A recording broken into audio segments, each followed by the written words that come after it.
22 Nisan tarihinde Hindistan'ın kontrolündeki Keşmir'in Pahalgam kasabasında silahlı bir saldırı düzenlendi. Pakistan merkezli Lashkar-e-Taiba örgütünün bir uzantısı olduğu iddia edilen Keşmir Direnişi Cephesi'nin üstlendiği bu saldırıda ne yazık ki 26 kişi hayatını kaybetti. Hindistan saldırının arkasında Pakistan'ın olduğunu öne sürerken Pakistan bu suçlamaları reddetti ve uluslararası bir soruşturma çağrısında bulundu. Öte yandan Hindistan, Pakistan vatandaşlarına verilen vizeleri iptal etti, sınır kapılarını kapattı ve 1960 tarihli Indus Suları Anlaşması'nı askıya aldı. 1960 yılında Hindistan ve Pakistan arasında imzalanan bu anlaşma aslında dünya tarihinin en başarılı su paylaşım anlaşmalarından birisiydi. Bu anlaşmaya göre Indus Nehri ve onun 5 ana kolunun kullanım hakkı belirlenmişti. Nehrin batı kolları Pakistan'a, doğu kolları ise Hindistan'a bırakılmıştı. Velhasıl Pakistan'ın tarımı ve su ihtiyacı büyük ölçüde Indus ve batı kollarına bağlı. Bu nedenle Hindistan'ın bu sular üzerindeki herhangi bir müdahalesi Pakistan için hayati tehdit oluşturuyor. İşte bu nedenle böyle bir müdahalenin savaş eylemi olarak görüleceği uyarısında bulunmuşlardı. Zaten işler bu noktadan sonra çığırından çıkma aşamasına geldi.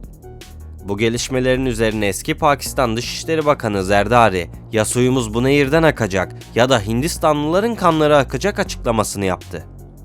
Şu anda Pakistanlı ve Hintli vekiller çok agresif söylemlerde bulundukları gibi vatandaşlar arasında da ayrılıklar mevcut. Mesela her iki ülkenin vatandaşları Londra'daki protestolarda karşı karşıya geldi. Dolayısıyla gerilim günden güne yükseliyor. Bu nedenle Pakistan, Hindistan'a hava sahasını kapattı. Hint vatandaşlarına vize vermeyi durdurdu. Bunların dışında elbette ticareti de askıya aldılar. Gerçeği söylemek gerekirse birçok teorisyen 3. Dünya Savaşı'nın bu bölgeden başlayacağına dair birçok açıklama yapmıştı. Dolayısıyla tüm bu gelişmeler dikkate değer ve önlem alınmalı. Fakat Trump böyle düşünmüyor. Tüm bunlara rağmen Hindistan ve Pakistan kavgası 1000 yıldır sürüyor. Orada 1500 yıldır gerginlik var. Bir şekilde çözerler diye açıklama yaparak olayı resmen küçümsedi. Oysa onun aksine Pakistan Başbakanı Shahbaz Sharif, Keşmir Pakistan'ın şah damarıdır diye açıklama yapmıştı. Pakistan açısından olayı biraz daha derinleştirecek olursak, Savunma Bakanı'nın açıklamalarını da dillendirmek isterim. Pakistan ordusu her türlü olasılığa hazır. İki nükleer güç arasındaki çatışma her zaman endişe vericidir. Eğer işler ters giderse bu çatışmanın trajik bir sonucu olabilir demeçlerini verdi. İşte tam olarak dikkat çekilmesi gereken nokta burası. Ne yazık ki iki ülkenin de önemli derecede nükleer gücü var. Hindistan ve Pakistan 2025 itibariyle dünyanın en tehlikeli nükleer rekabetlerinden birini sürdürüyor. Peki iki ülke arasındaki bu gerginlik ne zamandan beri var? Keşmir sorunu nedir? Bunların cevabını vermek için tarihi bilmemiz gerekiyor. Gelin sizinle birlikte tarihe kısa bir yolculuk yapalım. Öncelikle şunu söylemek istiyorum ki eğer bir yerde toprak anlaşmazlığı varsa orada muhakkak İngilizlerin parmağı vardır. Elbette ki bu bölgedeki çatışmada İngilizlerin burada hüküm sürdüğü döneme dayanıyor. O dönem Hindistan'ı yönetmekte olan Britanya İmparatorluğu, Hindistan ve Tibet'in sınırlarını belirlemek için McMahon hattı olarak bilinen sınırı belirlemişti. Ancak Çinliler bu sınırları kabul etmedi ve 1962'de Hindistan topraklarını işgal etti. Yaklaşık bir ay süren savaş Çin'in askeri zaferiyle sonuçlanmış olsa da her iki ülkede savaş öncesi sınırlarını kullanmaya devam etti. Fakat konuyu biraz daha irdelemek gerekirse başlıkları Hindistan tarafından yönetilen Keşmir, Çin tarafından yönetilen Aksai Çin ve Pakistan tarafından yönetilen Pakistan Keşmiri olarak 3 farklı grupta inceleyebiliriz. Benim dikkat çekeceğim bölge ise Keşmir. Hintliler bahsi geçen 3 bölgenin kontrolünü talep ederken Pakistanlılar sadece Hint kontrolündeki bölgeleri talep ediyordu. Aslında bunun sebebi Pakistan ve Hindistan'ın geçmişte bir olmasından kaynaklanıyor. Britanya İmparatorluğu Hindistan'ı 1947'de Hindistan ve Pakistan olarak ikiye bölünmüştü. O dönem Britanya İmparatorluğu Hindistan'ı küçük devletlerden oluşuyordu. Fakat tüm bu devletçikler imparatorluğa dahildi ve tek bir hükümdar tarafından yönetiliyordu. Ayrıca bölünmenin yaşandığı dönemde bu küçük devletler Hindistan'a mı yoksa Pakistan'a mı katılacaklarını kendileri seçebiliyordu. Bu yüzden basitçe Müslüman devletler Pakistan'a, Hindu devletlerse Hindistan'a katıldı. Ancak Keşmir kozmopolit bir lokasyon olduğu için bu ayrımın dışında kaldı. Çünkü Keşmir bölgesi yöneticilerin Hindu, halkın büyük bir bölümünün Müslüman olduğu özel bir yerdi. Haliyle bu da bölgede çatışmalara sebep oluyordu. Keşmir'in Hindu yöneticisi bölgedeki Müslüman milislerin başkaldırısı nedeniyle Hindistan'dan askeri yardım istedi. Bu sürecin sonunda Hinduların askeri desteği sayesinde Keşmir Hindistan'a dahil edildi.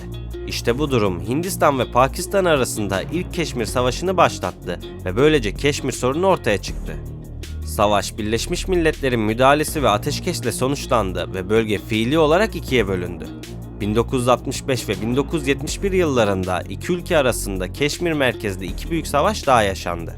Fakat her iki çatışmada bölgedeki durumu değiştirmedi. Savaşların ardından yapılan Simla Anlaşması, sınırı uluslararası bir sınır yerine kontrol hattı olarak tanımladı. Yani bu anlaşma, Keşmir sorununun iki ülke arasında çözülmesi gerektiğini belirtti.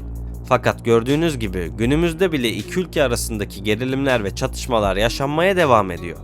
Zaten az önce de söylediğim gibi kimi teorisyenlere göre 3. Dünya Savaşı gerçekleşecek olursa fitili bu bölgeden atılacak. Çünkü dünyada 9 nükleer silah sahibi ülke var. Pakistan ve Hindistan da bu listede yer alıyor. Hindistan nükleer silah stoğuyla dünyanın en büyük nükleer güçlerinden birisi olarak kabul ediliyor. Bu durum özellikle Keşmir sorunu gibi bölgesel anlaşmazlıkların küresel güvenlik açısından da önemli olduğu anlamına geliyor. Öte yandan bölgedeki tek gerilim hattı Keşmir değil. O yüzden şimdi buradan ayrılarak başka bir toprak anlaşmazlığı için doğuya doğru gidelim. Burada Hint eyaleti olan Arunachal Pradesh var. Çinliler bu toprakları Güney Tibet olarak adlandırıyor ve bölgede hak iddia ediyor. Haritaya detaylı bakacak olursanız Bhutan ve Nepal gibi ülkeler Çin ile Hindistan arasında sınır oluşturuyor. Ancak bu bölge sınır paylaşımı konusunda kafa karıştırıcı bir yer. Sikkim, Bhutan ve Nepal arasında Hindistan'ın kuzeydoğusunda yer alan küçük bir eyalet ve Çin ile sınırı var. Bu bölge gerçekten de çok ilginç bir bölge. Burada yaşayan insanlar 15. yüzyılın sonlarında ortaya çıkan Sikizm adında tek tanrılı bir dine inanıyor. Ayrıca bu dine inanan erkekler saçlarını örtüyor. Bölgedeki nüfus çeşitliliği Nepali, Tibet kökenli ve bölgenin yerli halkı olmak üzere 3 etnik gruptan oluşuyor. Çinliler burada bulunan Tibetlileri bahane ederek Sikkim'in Hindistan'a katılmasına karşı çıkmış fakat buna engel olamamıştı. Son olarak Çin hükümeti 2003 yılında Sikkim'in Hindistan'ın bir eyalet olduğunu kabul etti. Fakat buna rağmen bu bölgedeki sınır anlaşmazlıkları hala devam ediyor. Bunun sebebi Çin hükümetinin Sri Lanka, Myanmar ve Pakistan gibi Hindistan'ın komşu ülkelerinde limanlar ve karayolları inşa etmesi. Fakat Hindistan'ın da bu projeye karşı bazı projeleri var. Bunlardan en önemlisi ise Elmas Kolye projesi. Zaten bunları başka videolarda detaylıca anlatmıştım. Eğer ilginizi çekerse Hindistan ve Çin arasındaki rekabeti anlattığım videoları izleyebilirsiniz. Velhasıl bu bölge dünyanın en karışık sınır bölgelerinden birisi ve çatışmaya oldukça açık. Dilerim ki bu süreç en kısa zamanda sorunsuz bir şekilde kapanır. Peki bu konu hakkında siz neler düşünüyorsunuz? Fikirlerinizi yorumlarda belirtmeyi unutmayın. Beni buraya kadar dinlediğiniz için teşekkür ederim. İçeriği beğenerek ve kanala abone olarak bana destek olabilirsiniz. Maddi açıdan destek olmak isterseniz katıl üyelikleri açıldı. Bir sonraki videoda görüşmek üzere. Kendinize iyi bakın, sağlıkla ve barışla kalın. Evet, dünyanın en çok buna ihtiyacı var.